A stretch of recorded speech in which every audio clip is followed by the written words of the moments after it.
Hey, I'm Stella. Today we are going to explore the history of math rock. Math rock is characterized by unconventional, frequently changing time signatures. Instead of usual 4/4 meter, math rock often uses changing time signature, such as 11/8 or 13/8. Also, math rock often features stop-start rhythms, complex, ambitious song structure, and instrumental passages. In short, math rock sounds like the stream of consciousness of a mathematician's brain when it was trying to solve a math problem.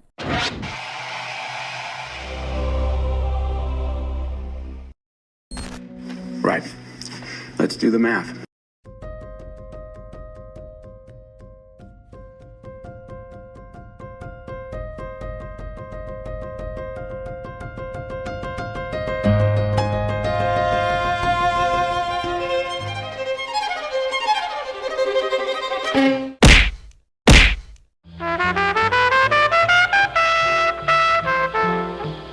One of the influences of math rock is free jazz. Free jazz is an experimental approach that developed in the late 1950s and early 1960s, attempting to change jazz conventions. The album Time Out was the first album where we took a whole series of time signatures, different than we're used to playing.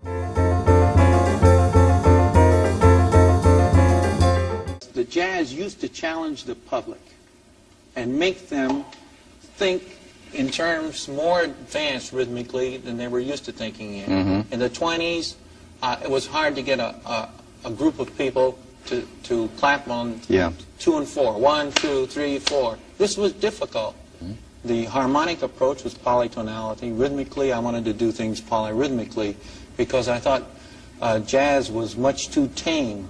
Jazz became free by removing dependence on chord progressions and instead using polyrhythmic structures and exploring unconventional meters. He changed everything. He changed everything.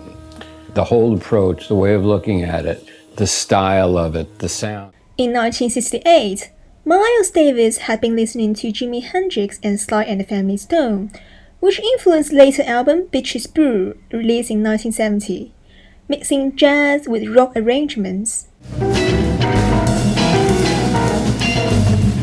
The Canadian hardcore punk band No Means No, who also had an important influence on math rock, once made a cover of Miles Davis' song Bitches Brew. She said, I don't give a damn what you do, just pour me a glass of that bitches brew.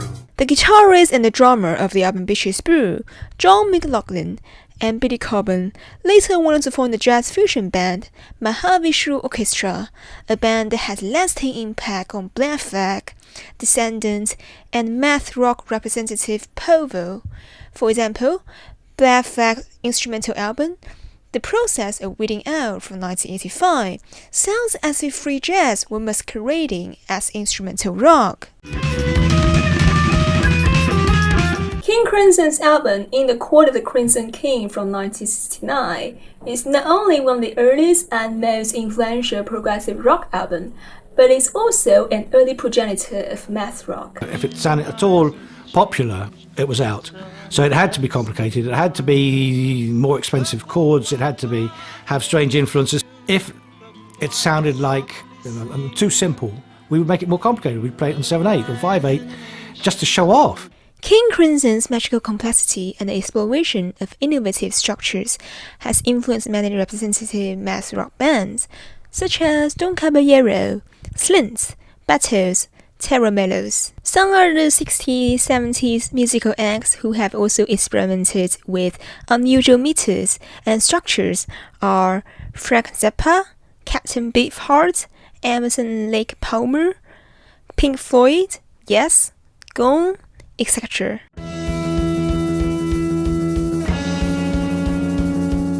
Founded in 1976 by Greg Ginn in Los Angeles, California, Black Flag were one of the first hardcore punk bands and cultivated the American underground punk scene. Blatantly advocating DIY punk ethic, Black Flag are deliberate, destructive, proudly aggressive, and do not adhere to any preset rules and conventions. Black Flag's album My War from 1985 features unusual polyrhythms and furthered the territory of punk by incorporating elements of jazz.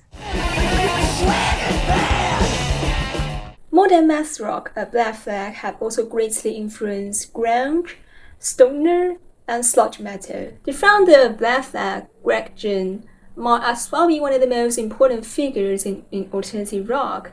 In 1978, Greg Ginn founded the independent label SST Records, which includes many essential alternative rock bands such as Minutemen, Sonic Youth, Husker Du, Dinosaur Jr., Screaming Tree, etc. that formed the Nirvana underground rock scene. 1, 2, fuck you!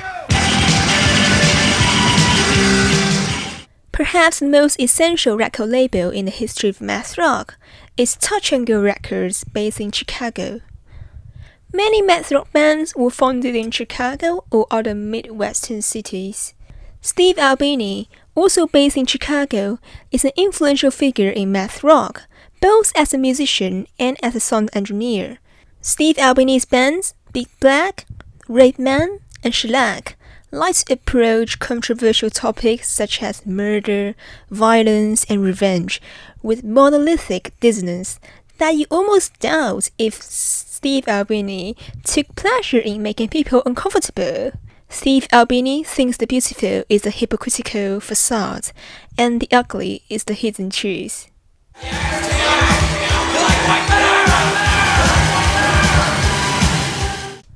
On August 9th, 1987, Big Black performed their final show in Seattle, Washington.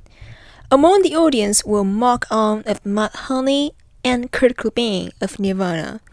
And 6 years later, Nirvana would invite Steve Albini to produce the album In Utero. Shellac is just a three-piece rock band recorded live and presented without much flash.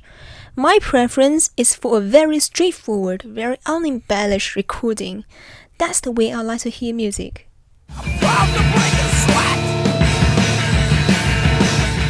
Steve Albini is a huge advocate of analog recording.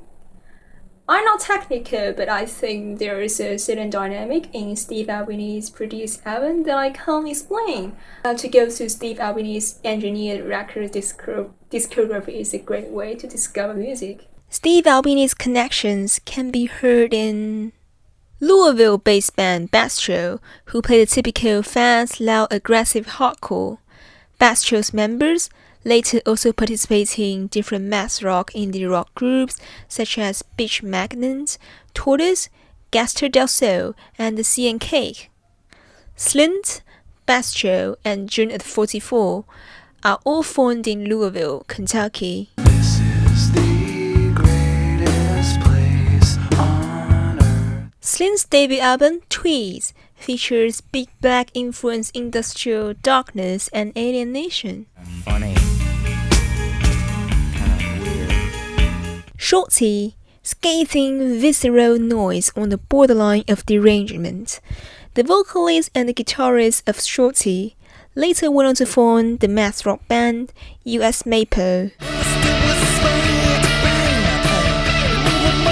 A minor forest, transitioning between angular, noisy math rock and melancholic post-rock that is more similar to Slint.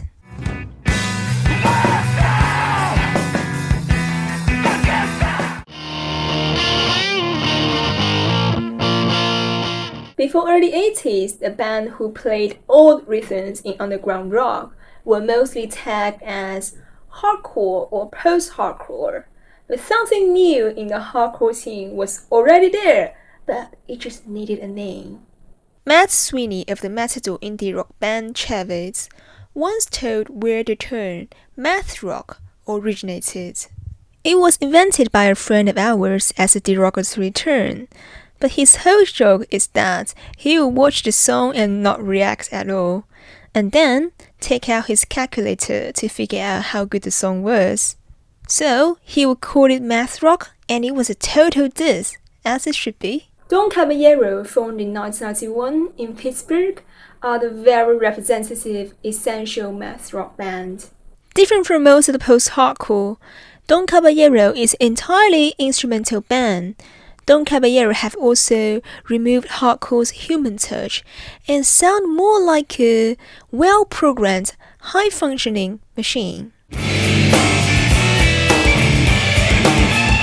Don Caballero reached the peak of their craft in their 1998 album, What Burns Never Returns. Not sure if coincidence or not. The cover shares some resemblance to American football's self-titled album. Drummer Damon Che was once nicknamed as the Octopus because of his arms flailing wildly while playing. As methodical as Don Caballero are, they have pretty moments too, especially in the album American Dome, where they kind of smoothened out and became more meditative, so they are not just machines.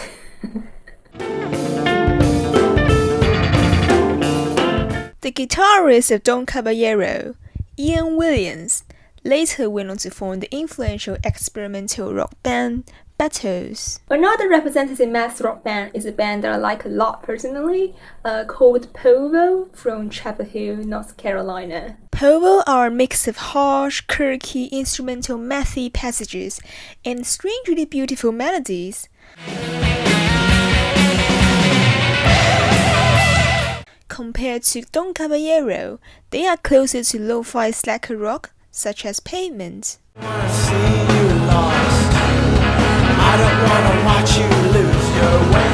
Polvo also likes to experiment with Asian elements, both in music and album covers.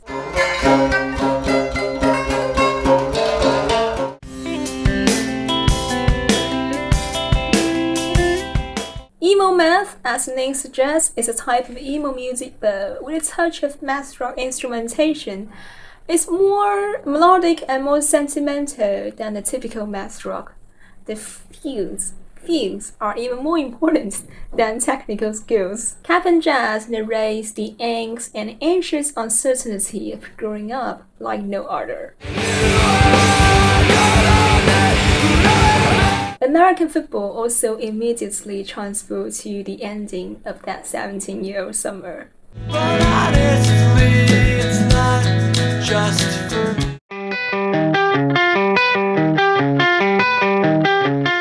Into the 21st century, math rock continues to prosper. The math rock bands could be roughly divided into two groups.